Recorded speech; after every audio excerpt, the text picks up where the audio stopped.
It's Hamish T to the V, proudly sponsored by the Positive Barber. I'm here with Tom Atomic Welland at the Deontay Wilder and Derek Chisora open workout. You are on the undercard, my friend, set for a big comeback. How are you feeling? Yeah, good, man. It's good to be back. Good to be on a great card as well. Like, listen, it's an open workout. It's busy in here. Do you know what I mean? So who knows what the O2 will be? It should be buzzing on fight night. What do you make of the crowd? Are they a warm, welcoming crowd? Or? Yeah, man. Yeah, listen. I come out, they all wanted pictures and all that sort of thing. Like, yeah, man, it's a great crowd. It's always the best crowds in London, you know that? Yeah, man. Now, you're up and coming. You've only been pro for a few years, but you're a young talent. You're up and coming. You was undefeated until that last fight in September with Kevin. Didn't go your way. That was obviously quite a big knockout, but you're now set for a big, big comeback. How has that changed your mentality? Obviously, you got a few opponent changes for this weekend. But how has it changed your mentality, and how are you prepared to obviously redeem yourself and get back on a good path for more and more wins coming up your way? How are you feeling? The loss it's a learning curve. It proves you're not like it proves we're not untouchable. That's the thing. Once you get that in your system and you go to a dark place, I think that a lot of it, your whole mentality changes. Mine's changed from do you know what? We've just got to keep growing. That's my mentality now. Everything is growth. As long as we're growing, as long as we're learning, then we're moving in the right direction, the wins will come. Of course, man. You're still young as well, man. How old are you? 21? 21, yeah, 21. Yeah. So you're still young, man. So nothing to be ashamed of, man. Of course. Listen, I boxed at a good level. I boxed the geezer. He would come over to change his life. He's had 3 or 4 wins after that fight as well. So he's come over. He's changed his life. He's won a WBO youth title. We're taking it back.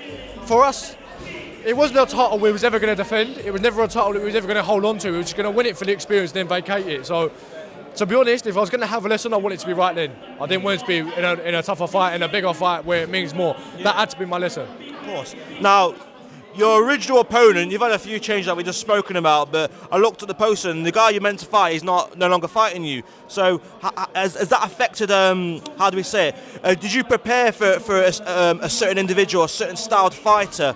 And then now that you've had these opponent changes, you've got to sort of tailor your camp around these new fighters in the short time frame we've got. Is it a massive playing factor, would you say? It's not a massive factor. It's more of a case of we have an opponent change, but we try and get someone who was as similar as the previous.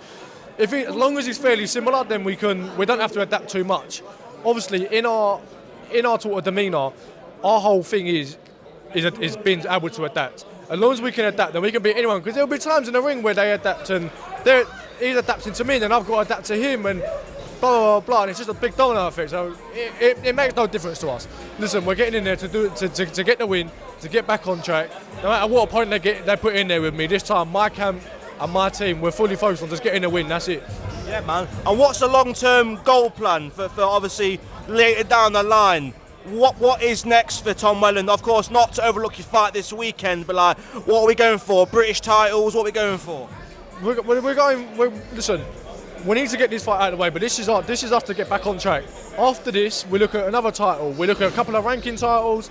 Maybe if we look at an English and a Commonwealth silver for the end of the year. After that, being 22 by the end of the year, that puts me back on track. Of course. And for me, where I'm young, I can take that time. I don't even have to win a title this year if I don't want to. Like, I can take as much time as I want being 21, but I'm ambitious. I don't want to fight for no reason. I need to be in there with a reason to be able to do my camps to the best of my ability, and with a reason to remain focused. And for me, that's a title. Of course, man. Quick few fun questions. What's that first meal you're going to sink your teeth into after Saturday night? A big fat Nando's. Big fat Nando's. What's your Nando's order? It changes all the time, but my generic order is like chicken fries, peri chips, spicy rice, garlic bread and halloumi. Fantastic. And what you splash that paycheck on? Cheeky holiday? No, not yet. Missus? No, she wishes. No, I'm just going to keep locked in for now. Yeah, hopefully get out again as soon as possible. So for me, straight back in the gym. Yeah, man. Love it. Amazing stuff, man. Best of luck, man. Thank you, I appreciate it. Pleasure.